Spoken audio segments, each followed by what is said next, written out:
These drivers lost control at very high speeds. The result was tragic for one driver and fortunate for the others. But why? What made the difference between walking away and being carried away? The answer can be found in some of the most basic laws of the physical universe.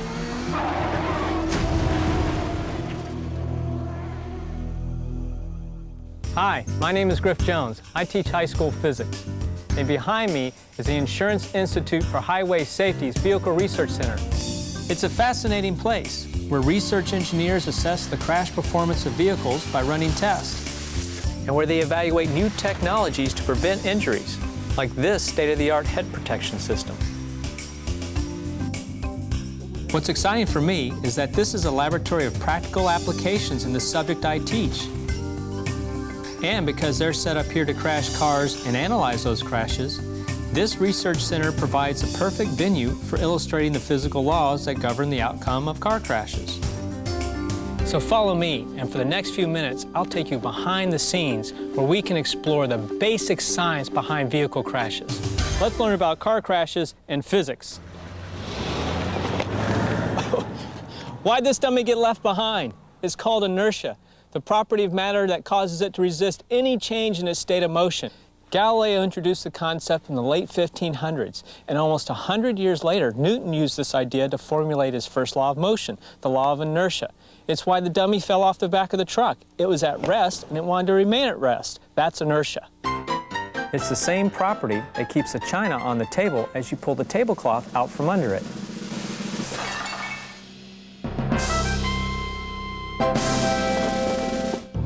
Now, what about a body in motion? Am I a body in motion? You bet I am. I'm moving 35 miles per hour. But from one perspective, it may not look like I'm moving at all, because in relationship to the passenger compartment, my position isn't changing. But if you look at me from the outside, you can see that I'm moving at the same speed as the vehicle, in this case, about 35 miles per hour. And if Newton was right, and we know he was, I'm going to keep on moving at the same speed until an external force acts on me. Now, what does this mean to occupants of a moving vehicle? Watch this. See how the car and the crash test dummy are traveling at the same speed? Now watch what happens when the car crashes into the barrier. The front end of the car is crushing and absorbing energy, which slows down the rest of the car. But the dummy inside keeps on moving at its original speed until it strikes the steering wheel and windshield. This is because the dummy is a body in motion traveling at 35 miles per hour and remains traveling 35 miles per hour in the same direction until acted upon by an outside force. In this case, it's the impact with the steering wheel and windshield that applies the force that overcomes the dummy's inertia. Inertia is one reason that seatbelts are so important. Inertia is one reason that you want to be tied to the vehicle during a crash. If you're wearing your seatbelt, you slow down with the occupant compartment as the vehicle's front end does its job of crumpling and absorbing crash forces. Later, we'll talk about how some vehicles' front ends, or crumple zones, do a better job of absorbing crash forces than others. But for now, let's get back to Newton. He explained the relationship between crash forces and inertia in his second law, and the way it's often expressed is F equals ma. The force F is what's needed to move the mass m with the acceleration a. Newton wrote it this way. It's the same thing. Acceleration is the rate at which the velocity changes. But if I multiply each side of the equation by t, I get force times time equals mass times a change in velocity. When Newton described the relationship between force and inertia, he actually spoke in terms of changing momentum with an impulse. What do these terms mean? Momentum is inertia in motion. Newton defined it as the quantity of motion. It's a product of an object's mass, its inertia, and its velocity or speed. Which has more momentum? An 80,000-pound big rig traveling 2 miles per hour? Or a 4,000-pound SUV traveling 40 miles per hour? The answer is they both have the same momentum. Here's the formula. P is for momentum. I don't know why they use P, they just do. equals m is for mass and v is for velocity. P equals mv. That's momentum. And what is it that changes an object's momentum? It's called an impulse. It's the product of force and the time during which the force acts. Impulse equals force times time. Here's my favorite demonstration of impulse. I have 2 eggs, same mass. I'm going to try to throw each egg with the same velocity. That means they have the same momentum.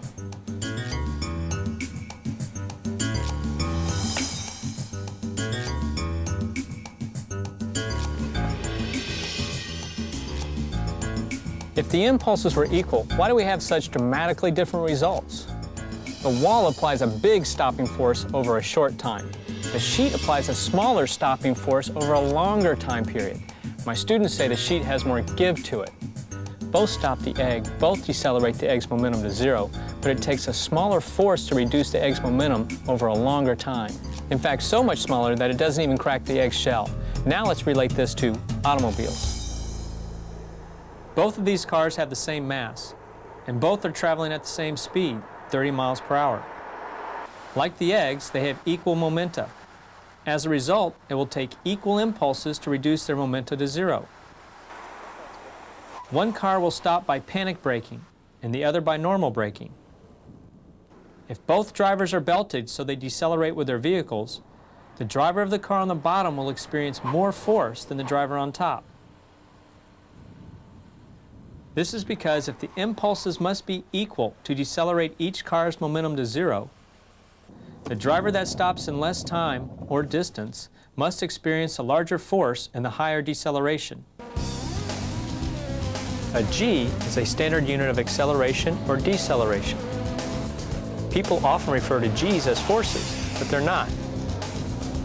Fighter pilots can feel as many as 9 g's when accelerating during extreme maneuvers, and astronauts have felt as many as 11.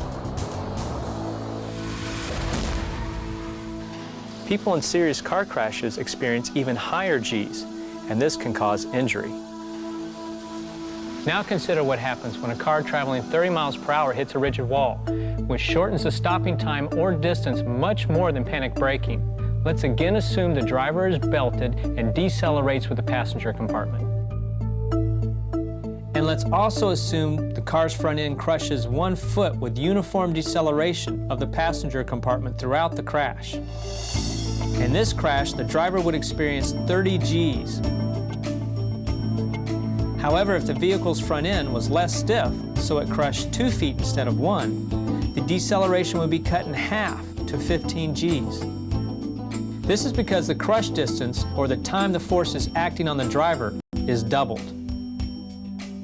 Extending the time of impact is the basis for many of the ideas about keeping people safe in crashes. It's the reason for airbags and crumple zones in the vehicles you drive. It's the reason for crash cushions and breakaway utility poles on our highway. And it's the answer to the question I posed at the beginning of this film. This driver survived the crash because his deceleration from high speed took place over a number of seconds. This driver decelerated in a small fraction of a second and experienced forces that are often unsurvivable.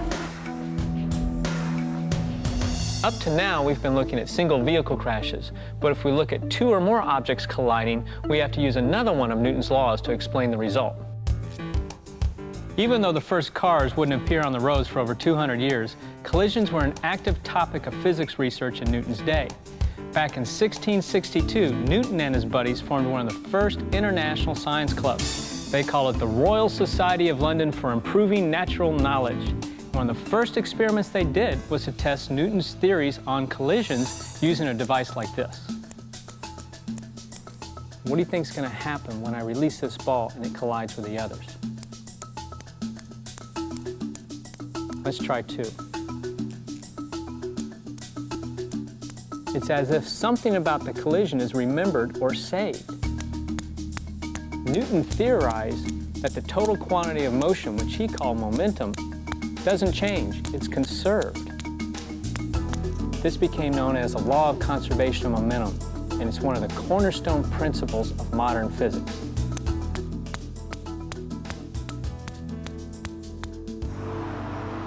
Before we apply this to crashing cars, we need to know something else about momentum. It has a directional property, so we call momentum a vector quantity. This means if identical cars traveling 30 miles per hour collide head-on, their momenta cancel each other. Inside the passenger compartment of each car, the occupants would experience the same decelerations from 30 miles per hour to 0. The dynamics of this crash would be the same as a single vehicle crash into a rigid barrier. What conservation of momentum tells us about collisions of vehicles of different masses has important implications for the occupants of both the heavier and lighter vehicle. In a collision of two cars of unequal mass, the more massive car would drive the passenger compartment of the less massive car backward during the crash, causing a greater speed change in the lighter car than the heavier car. These different speed changes occurred during the same time, so the occupants of the lighter car would experience much higher accelerations, hence much higher forces than the occupant of the heavier car. This is one reason why lighter, smaller cars offer less protection to the occupants than larger, heavier cars. There's a difference between weight and size advantage in car crashes. Size helps you in all kinds of crashes. Weight is primarily an advantage in a crash with another vehicle.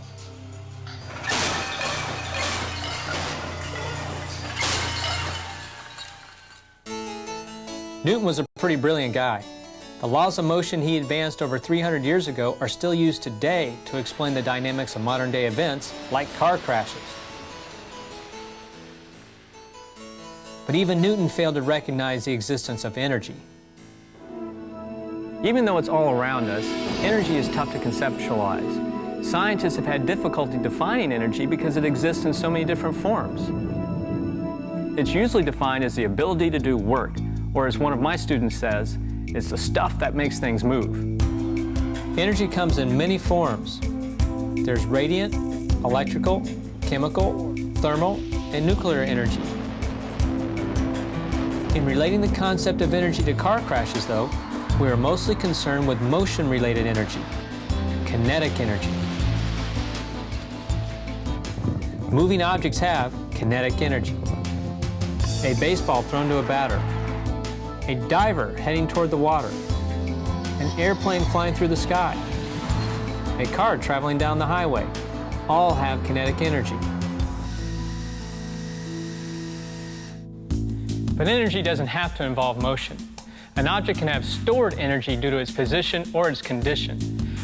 This is a device that delivers a force to a crash dummy's chest to test the stiffness of the ribs.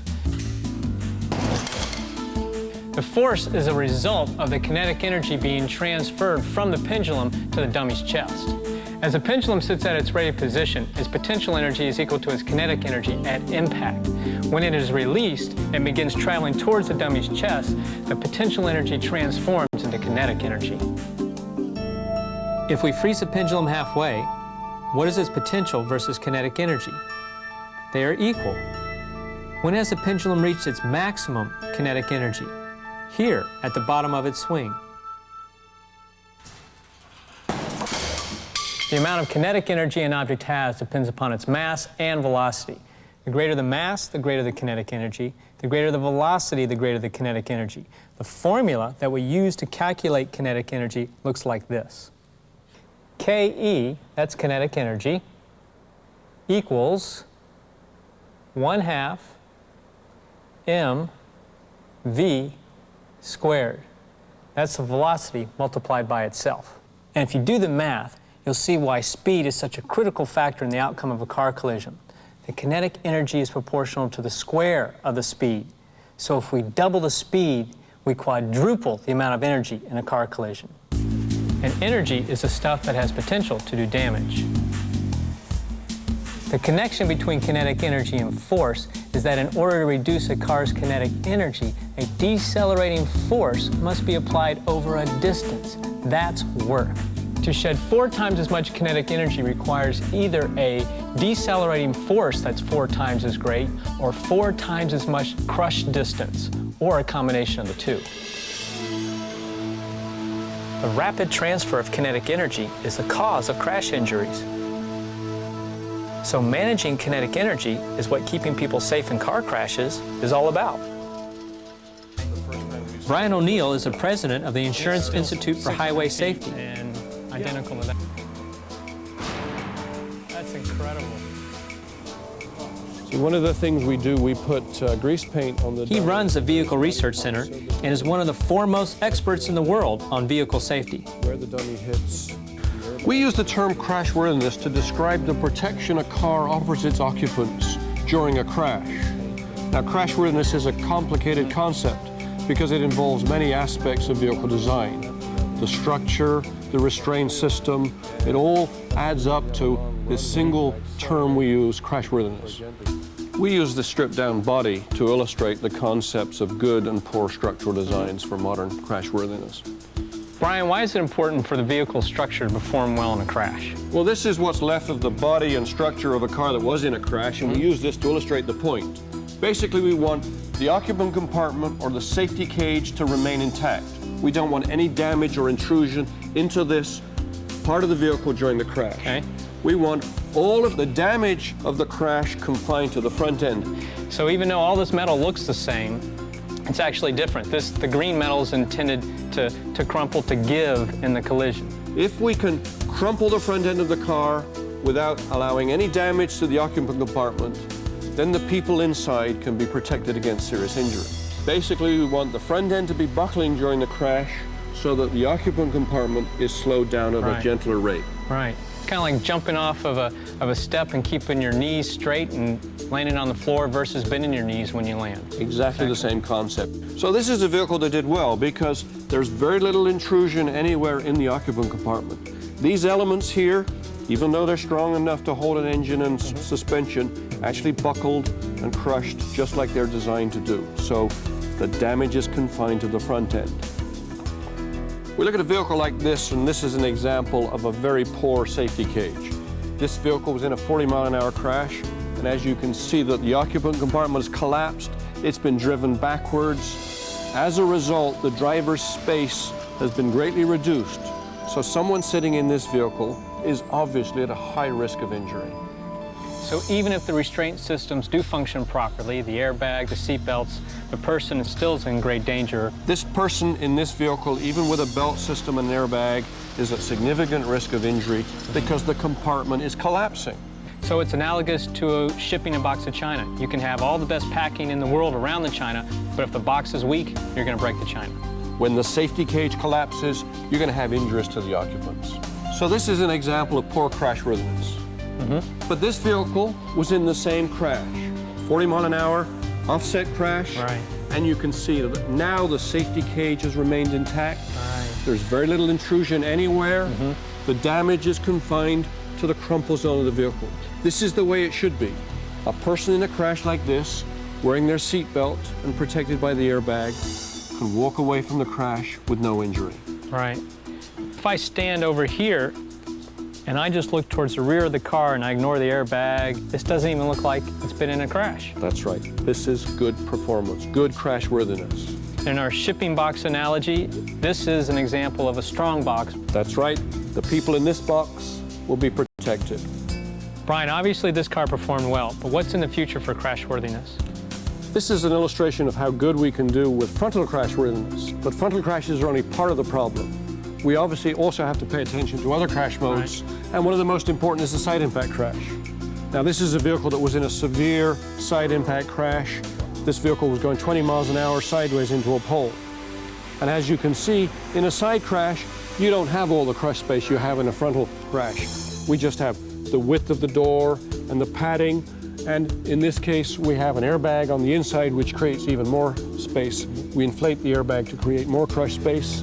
And we also have an inflatable airbag to provide head protection up in this region. This deploys from this roof area here. So the physics are the same, the engineering challenges are greater. I am always looking for ways to relate the physics that I teach to the real world that my students experience. And nothing is more relevant than traveling in an automobile. You probably do it every day. I hope that makes the message of this film important to each and every one of you. I've always believed that if a person truly understands the laws of physics, that person would never ride in a motor vehicle unbelted. And now that you've had a chance to learn some of the finer points of the physics of car crashes, I hope you agree. I also hope you've learned why some of the choices you make about the type of car you drive and the kind of driving you do can make a difference in whether you survive on the highway. Remember, even the best protected race car drivers don't survive very high-speed crashes. The bottom line is, the dynamics of a motor vehicle crash, what happens to your car and you, is determined by hard science. You can't argue with the laws of physics.